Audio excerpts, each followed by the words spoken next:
పవన్ కళ్యాణ్ సినిమాలకేమో రేట్లు పెంచుకునే సౌలత్ ఇస్తున్నారు ఇక్కడ ప్రభుత్వం. ప్రభాస్ సినిమాకి ఇవ్వలేదు. ఏంటంటారు అసలు వివక్ష? అంటే ఇక్కడ చూసుకుంటే ఇంతకుముందు కూడా బాలకృష్ణ సినిమాకి ఇచ్చేది చిరంజీవి సినిమాకి ఇచ్చేది కాదు.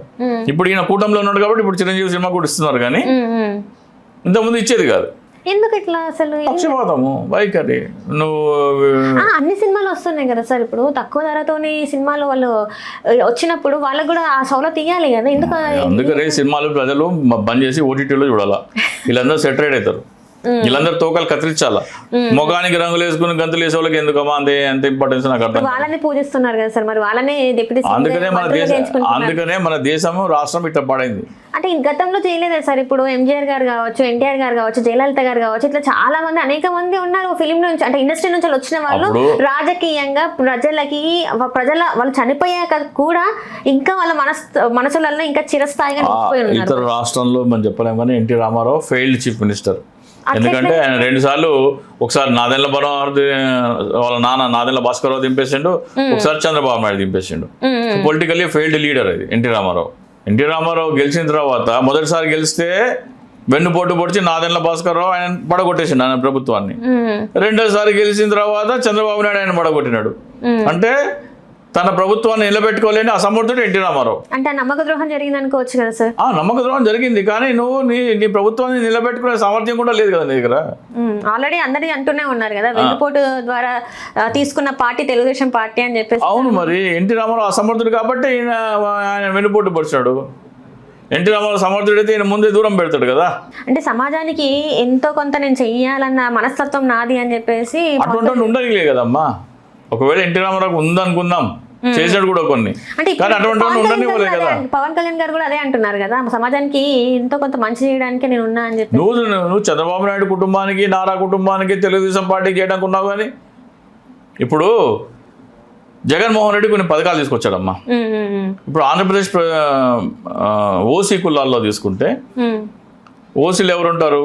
కాపులు, కమ్మ, రెడ్డి, వెలమ, బ్రాహ్మణ, వైశ్య, క్షత్రియ. వీటన్నిటిలోకెల్లా పేద కులం కాపుల కులం. అంటే ఓసీలో చూసుకుంటే బీసీలేసి వాళ్ళు ఎట్లాగో. ఈయన ఏం చేసినాడు జగన్మోహన్ రెడ్డి గారు? ప్రభుత్వ పాఠశాలలో నాడు నేడు మంచి ఎడ్యుకేషన్, బైలింగ్వల్ టెక్స్ట్ బుక్స్, ఆంగ్ల మాధ్యమం ప్రవేశపెట్టి నువ్వు దాన్ని వ్యతిరేకించినావు. అంటే ఓసీలో ఉన్న పేదలకి నువ్వు ద్రోహం చేసినట్టే కదా. 17 మెడికల్ కాలేజీలు పెట్టినావు. 17 మెడికల్ కాలేజీలు పెడితే దాంట్లో మంచి ర్యాంక్ వస్తే పేద పిల్లలు వాళ్ళు 1,50,000 2 లక్షల్లో డాక్టర్ అయిపోవచ్చు ఆ ఫీజు కట్టుకొని, వాళ్ళకి మెరిట్ ఉంటే. నువ్వు దాన్ని పీపీపీ తీసుకొచ్చినావు. అంటే ఇప్పుడు వాళ్ళకి మెడిసిన్ చదివే అవకాశాన్ని కాల రాస్తున్నావు కదా.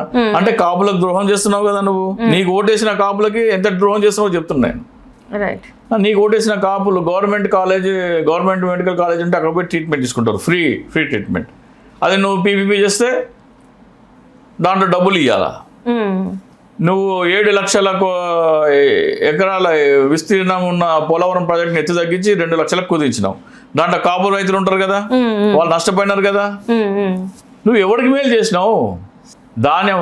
ధాన్యం రేట్ లేదు, వ్యవసాయ ఉత్పత్తులకి రేట్లు ఎక్కడున్నాయి? ధాన్యానికి లేవు, అట్టు పండ్లకు లేవు, దేనికి లేవు. నువ్వు ఇవ్వడం వల్ల చంద్రబాబు నాయుడు ఒకటే బాగుపడ్డాడు. అమరావతిలో లక్షల కోట్లు దోచుకుంటా చంద్రబాబు నాయుడు బాగుపడుతున్నాడు. రోడ్ వేస్తున్నారమ్మా అమరావతిలో, కిలోమీటర్కి 60 లక్షలు, 60 కోట్లు, 80 కోట్లు, 100 కోట్లు అట్లా రేట్ ఇస్తున్నారు.